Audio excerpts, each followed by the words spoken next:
आइए बहन जी, आपका ही इंतजार कर रहे थे। शेफाली सभी को नाश्ता परोसती है, जिसके बाद प्रेमा कहती है, बहन जी, ये है मेरा बड़ा बेटा प्रज्वल, ये उसकी पत्नी ज्योतिका और ये अर्चित। बस यही 4 जन है परिवार में। अब शेफाली भी शामिल हो जाएगी। जी सो तो है, मगर बच्चे एक दूसरे से अकेले में बात कर लेते तो। हाँ हाँ क्यों नहीं। भाभी आप भी चलिए। इतने के बाद ज्योतिका अर्चित के साथ शेफाली से अकेले में बात करने आ जाती है। तभी शेफाली कुड़कुड़ाती हुई मन ही मन में कहती है, ये सही है, मेरी होने वाली जेठानी जी हम 2 जन के बीच कबाब में हड्डी बन के चली आई। शेफाली तुमने कुछ कहा क्या? जी नहीं तो माफ करना, मगर मेरे डियर देवर जी बहुत ही शर्मीले मिजाज के हैं, इसीलिए ना चाहते हुए भी उनकी भाभी यहाँ है। वैसे अर्चित की शक्ल से लग नहीं रहा कि इन्हें आपकी कंपनी की जरूरत है। कुछ ही देर के बाद देवर भाभी और शेफाली नीचे आ जाते हैं और कुछ ही दिनों में शेफाली और अर्चित शादी के बंधन में बंध जाते हैं। और शादी के रात कमरे में बैठी शेफाली दरवाजे की तरफ देखती हुई कहती है, इतनी देर हो गई, ये अर्चित कहाँ रह गए? शायद दोस्तों के फौज के बीच फंस गए होंगे। शेफाली अपने मन को ऐसा समझा ही रही होती है कि तभी उसे हंसी की गूंज के साथ कमरे के अंदर बढ़ते हुए कदमों की परछाई दिखती है। अर्चित, ओह सॉरी शेफाली, वो मैं भाभी से। मैं बताती हूँ शेफाली, वो मैं देवर जी को तुम्हें स्पेशल फील कराने के लिए टिप्स दे रही थी। फिर हम दोनों देवर भाभी गप्पे लड़ाने लगे और समय का पता ही नहीं चला। ये सुनकर देवरानी के दिलो दिमाग में खलबली मच जाती है और वो अपनी जेठानी पर झुंझला उठती है। क्या बात है जेठानी जी, यहाँ मैं पलके बिछाकर अपने पति का इंतजार कर रही हूँ, मगर देवर भाभी तो एक दूसरे में मगन है। देवरानी की बातों को टालकर जेठानी वहाँ से चली जाती है। अगली सुबह शेफाली, शेफाली दरवाजा खोलो, ये जेठानी जी को चैन नहीं, चली आई सुबह सुबह सौतन बनने। शुक्र है, जल्दी से नहा धोकर नीचे आ जाओ, माँ जी बुला रही है। थोड़ी ही देर बाद देवरानी किचन में आकर सभी के लिए नाश्ता बनाती है। तभी प्रज्वल कहता है, क्या हुआ अर्चित, तो इतने स्लो स्पीड में खाना क्यों खा रहा है? वो भाई मैं जिस हिसाब से नमक मिर्च खाता हूँ वो सभी भाभी जानती है। शेफाली बहू, अर्चित को तेरी जेठानी के हाथों से बना जायकेदार खाना ही भाता है। तू बहू से खाना बनाना सीख लेना। अपने पति के मुंह से जेठानी की वाहवाही सुनकर देवरानी जल भुन जाती है। ऐसे ही समय गुजरता जाता है।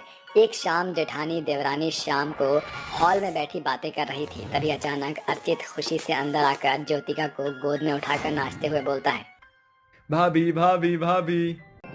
अरे देवर जी, भाभी का रट ही लगाए रहोगे या बताओगे भी, हुआ क्या है? अपने जेठानी को पति के बाहों में देखकर देवरानी गुस्से से पैर पटकती हुई कमरे में चली आती है। जिसके कुछ देर बाद जेठानी कमरे में आती है। अरे देवरानी जी, तुम यूँ अचानक से कमरे से बाहर क्यों आ गई?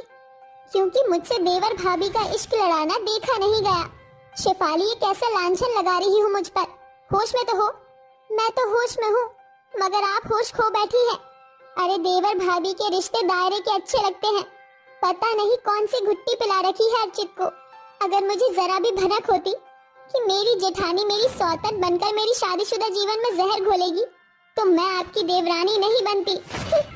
अपनी देवरानी के तीखे ताने जेठानी के जिगर को छल्ली कर रहे थे, मगर उसे क्या खबर थी कि उसका खामोश खड़ा रहना ही उसका दोष बन जाएगा।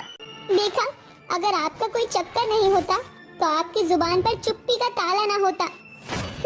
जाइए यहाँ से। ऐसे ही समय बीतता जाता है। शेफाली किसी न किसी बहाने से अपनी जेठानी पर जहर उगलती रहती है।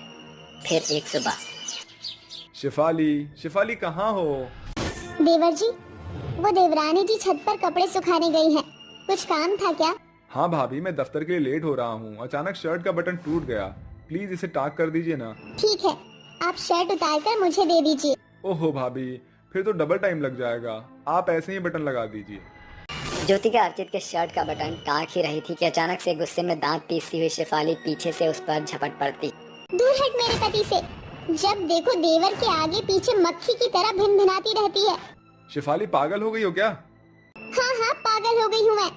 शादी के पहले दिन से सौतन बनी बैठी है मेरी ये जेठानी, जीना हराम करके रख दिया है मेरा। शोरगुल की वजह से सास और जेठ भागते हुए कमरे में आते हैं। क्या हो रहा है यहाँ? और ज्योतिका, तुम जमीन पर क्यों हो? जेठानी जी की बेहुदगी के लिए उन्हें जमीन के 2 गज नीचे गड़ जाना चाहिए। अरे छोटी बहू, अपनी जेठानी के लिए ऐसा क्यों कह रही है? माँ जी, जब जेठानी सौतन बन जाए तो देवरानी के दांत खट्टे होना लाजमी है। शेफाली, शक की कोई सीमा होती है। अरे देवर भाभी का नाता माँ बेटे के बराबर होता है। जानती हूँ जेठ जी, मगर मेरी जेठानी की जवानी ज्यादा ही जोरों पर उफन रही है, इसलिए तो अपने लटको झटको से देवर को फांस लिया है। ये सुनकर अर्चित गुस्से में उबलते हुए शेफाली को जोर से चांटा मार देता है। बस करो शेफाली, एक औरत होकर दूसरी औरत पर उंगली उठाते हुए तुम्हें शर्म नहीं आई?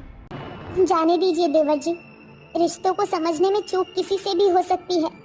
आप सभी शेफाली को मेरे लिए माफ कर दीजिए। माफी माय फुट। शेफाली के शक भरे रूखे बर्ताव से परिवार के सभी लोग अब उससे कटे कटे रहने लगते हैं, जिससे देवरानी का गुस्सा जेठानी पर धड़क उठता है। और एक रात जब शेफाली की आंखें खुलती है तो वो अर्चित को बिस्तर पर ना पाकर कहती है, अर्चित जी कमरे में नहीं, जरूर ये मेरी सौतन के साथ रंगरलियां मना रहे होंगे। आज मैं इन लैला मजनू को रंगे हाथ पकड़ कर रहूंगी। जैसे ही शेफाली कमरे के बाहर आती है तो अर्चित ज्योतिका का हाथ सहला रहा होता है। अच्छा लग रहा है? हाँ अर्चित। ऐसा मंजर देखकर देवरानी गुस्से से दांत पीसती हुई बेरहमी से जेठानी के बाल पकड़कर कहती है, बेशर्म, अपने पति को छोड़कर यहाँ मेरे पति के साथ गुलछर्रे उड़ा रही है, सौतन कहीं की। तभी मैं सोचूं कि आजकल अर्चित मुझसे कटे कटे क्यों रहते हैं। शेफाली तुम गलत समझ रही हो। माँ जी, प्रज्वल बचाओ मुझे। मैं गलत समझ रही हूँ? जिसका पति बिस्तर पर बीवी को अकेला छोड़कर किसी पराई औरत के साथ हो, वो सौतन होती है। शेफाली गुस्से में जेठानी के बाल पकड़कर उसका सर दीवार में पटकने लगती है। तभी सभी लोग भागते हुए शेफाली को दूर झटकते हैं। अरे बाबरी हो गई है क्या बहू? बीमार जेठानी को मार रही है। बेहोश पड़ी थी ज्योतिका यहाँ। मैंने अर्चित को कहा था उसे संभालने को। मैं नींबू पानी बना रही थी उसके लिए। ये सुनकर शक की देवरानी शर्म से पानी पानी हो जाती है। ये मेरे हाथों क्या हो गया जेठानी जी? नहीं, मैं तुम्हारी जेठानी नहीं शेफाली। तुमने हर दिन मुझे और देवर जी को शक के दायरे में रखा। आज तुम मेरी जान लेने पर उतारू हो गई। अब मैं तुम्हारे साथ इस छत के नीचे नहीं रहूंगी। रुक जाओ भाभी, आप कहीं नहीं जाओगी। इस घर से कोई जाएगा तो ये जाएगी। याद रखना शेफाली, रिश्ते की गांठ कच्चे धागे से बंधी होती है, मगर तुम्हारे शक की बुरी लत ने इसे तोड़ दिया है। चली जाओ यहाँ से। पति के फैसले के आगे शेफाली का बस नहीं चलता और उसे जाना पड़ता है। अरे बहुत दिन हो गए अपने बच्चों से बात किए। जब से मेरे पांचों बेटे शहर जाकर कमाने लगे हैं, मैं तो यहाँ पर अकेली ही पड़ गई हूँ। एक काम करती हूँ, आज उन पांचों को कॉल करके उनसे बात कर लेती हूँ। पता नहीं मेरे नालायक सुपुत्र क्या कर रहे होंगे। शीतल एक एक करके अपने 5 बेटों को कॉल लगाती है, लेकिन किसी का भी कॉल नहीं लगता, जिसके बाद शीतल बहुत ज्यादा घबरा जाती है। हे भगवान, क्या हुआ? मेरे पांचों बेटों में से कोई भी मेरा फोन नहीं उठा रहा। सब कुछ ठीक तो होगा ना? मेरे अंदर से तो हलचल सी मच गई है। मुझे तो अंदर ही अंदर डर लग रहा है। अब मैं क्या करूं? तभी शीतल के दरवाजे पर कोई दस्तक देता। अरे इसमें कौन आ गया? अरे रुको भाई, खोल रही हूँ दरवाजा। अब क्या दरवाजा पीट पीट कर दरवाजे को तोड़ोगे? जैसे ही शीतल दरवाजा खोलती है, उसके सामने उसके 5 बेटे खड़े होते हैं, जो उसको देखते ही उसके पैर छूते हैं। अरे मेरे लाल, मेरे पीले, मेरे हरे, मेरे काले, जुग जुग जियो मेरे पुत्रों। तुम्हें देखे हुए कितने दिन हो गए। आखिरकार तुम अपनी माँ को देखने यहाँ आ ही गए। अरे तुम्हें अपनी माँ की थोड़ी भी याद नहीं आती है क्या? अरे माँ, अब सारी बातें दरवाजे पर ही कर लोगी? हम कब से खड़े हैं, अब हमें अंदर भी बुलाओगी या नहीं? शीतल अपने 5 बेटों को अंदर आने के लिए कहती है। अरे आओ आओ, बाहर क्यों खड़े हो, अंदर आओ। उनके साथ 5 शहर की लड़कियां भी अंदर आ जाती हैं, जिन्हें देखकर शीतल कहती है, अरे ये 5 लड़कियां कौन है? और इन्हें देखो तो सही, इन्होंने क्या पहना हुआ है? अरे इतने वाहियात कपड़े कोई कैसे पहन सकता है?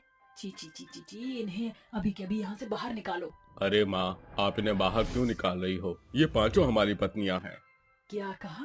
तुम्हारी पत्नियां? अरे तुम पागल हो गए हो क्या? मैंने तुम्हारी शादी के कितने और क्या क्या अरमान देखे थे। अरे तुम्हें शहर में पढ़ाई करने के लिए भेजा था। मैं तो ये सोचती थी कि मेरे बेटे तो शहर में जाकर कमा रहे हैं, लेकिन निकम्मो, तुम तो शहर में लौंडिया बाजी कर रहे थे। ऊपर से शहर की लड़कियों से शादी करके उन्हें घर भी ले आए। अरे माँ, ये शहर की लड़कियाँ तो हैं, लेकिन बहुत अच्छी हैं। इनका दिल भी बहुत अच्छा है। अरे हमारे गांव में क्या लड़कियों की कमी पड़ गई थी जो तुमने शहर की लड़कियों से शादी कर ली? अरे माँ जी, आप भी ये कैसी बातें कर रही हो? हमने छोटे कपड़े पहने, इसका मतलब हमारे अंदर संस्कार नहीं है क्या? अरे खड़ी क्यों हो? चलो जल्दी से माँ जी के पैर छू लो। वो 5 तुरंत शीतल के पैर छूती। अच्छा चलो ठीक है। अब मैं क्या बोलूं, पहले ही मेरे सारे अरमानों पर पानी फेर दिया है, मेरे सपने चूर चूर कर दिए हैं।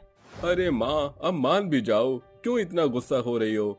देखना हमारी पत्नियां आपका कितना अच्छे से ख्याल रखेंगी। हाँ, बस यही दिन देखने के लिए रह गए थे।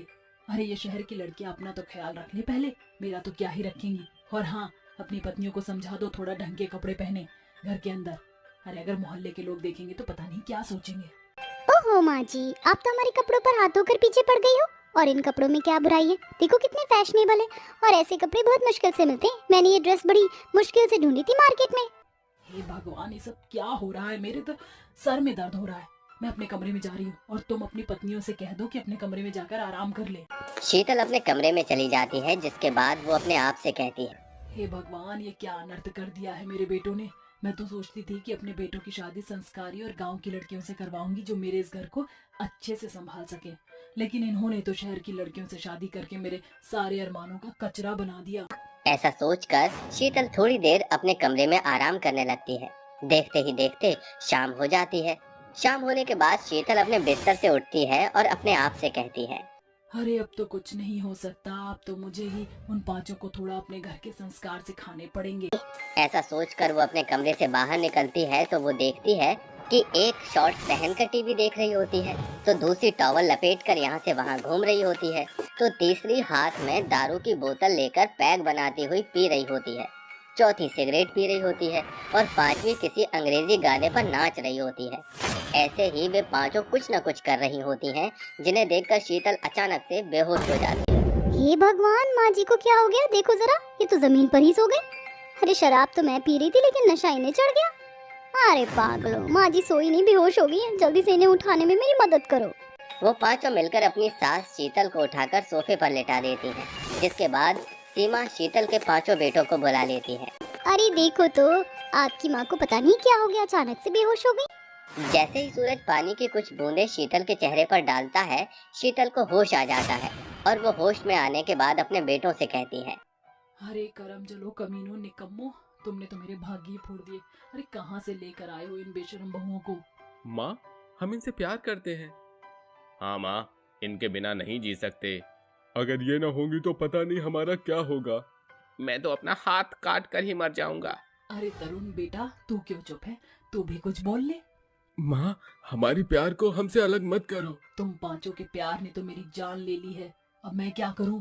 बेचारी शीतल को न चाहते हुए भी पारुल, सीमा, राखी, रमा और संजना को अपनी बहू स्वीकारना पड़ता है, क्योंकि वो अपने बेटों से बहुत ज्यादा प्यार करती थी, जिसके चलते उसे उन पांचों को बर्दाश्त करना पड़ता है। वहीं दूसरी तरफ वो अपनी बेशर्म बहुओं को गांव के कुछ संस्कार सिखाने की कोशिश करती हैं, लेकिन वो पांचों शीतल का सिखाया हुआ एक भी संस्कार सीख नहीं पाती। देखते ही देखते कुछ दिन बीत जाते हैं। अब तो शीतल घर से बाहर निकलती तो गांव की औरत उसे ताने देने लगती। अरे देखो, आ गई शीतल। अरे इसके घर में तो 5 शहर की बहुएं आई हैं और पांचों इतनी बेशर्म है कि इसकी एक भी नहीं सुनती। अरे इसलिए कहते हैं बेटों को अपने सीने से दूर नहीं करना चाहिए, नहीं तो बच्चों को बिगड़ने में वक्त नहीं लगता। ये सब शीतल सुन लेती है और वो गुस्से से उन दोनों को कहती है, मेरी बहू जैसी भी है मेरे लिए अच्छी है। तुम लोग अपने काम से मतलब रखो और हमारे घर में ताका झाकी करना बंद करो। अपने घर के गार्डन से शीतल की पांचों बहुएं उसकी ये सब बातें सुन लेती हैं, जिसके बाद उन पांचों को अपनी गलती का एहसास होता है। हमने अपने पहनावे और अपने रवैये से माँ जी को बहुत दुख पहुँचाया है। हमारी सास कितनी संस्कारी है और हम कितने बेशर्म हैं, लेकिन फिर भी माँ जी ने हमें घर से बाहर नहीं निकाला। और तो और आज उन्होंने हमारे चलते इन औरतों को भी कड़ा जवाब दिया है। अगर वो हमारे साथ इतने अच्छे से रहती हैं, तो हमें भी उनकी बातों को मानना चाहिए। आज से हम सभी संस्कारी बहू बनकर दिखाएंगे। उस दिन के बाद से वो पांचों धीरे धीरे अपने आप ही गांव के तौर तरीके और संस्कार सीखना शुरू कर देती हैं, जिसमें वो अपने पतियों की मदद लेती हैं। देखते ही देखते वो पांचों शहरी और बेशर्म बहू से एकदम गांव की संस्कारी बहू बन जाती हैं। ये सब देखकर शीतल बहुत खुश होती है और एक दिन अपनी पांचों बहुओं से कहती है, तुम पांचों दिल की बहुत अच्छी हो और तुमने मेरे चलते गांव के संस्कार भी सीख लिए। अब मुझे तुमसे कोई शिकायत नहीं। अगर कोई तुम्हारे बारे में कुछ कहेगा तो मुझसे बिल्कुल बर्दाश्त नहीं होगा। अब शीतल अपनी पांचों बहू के साथ खुशी खुशी रहने लगती है।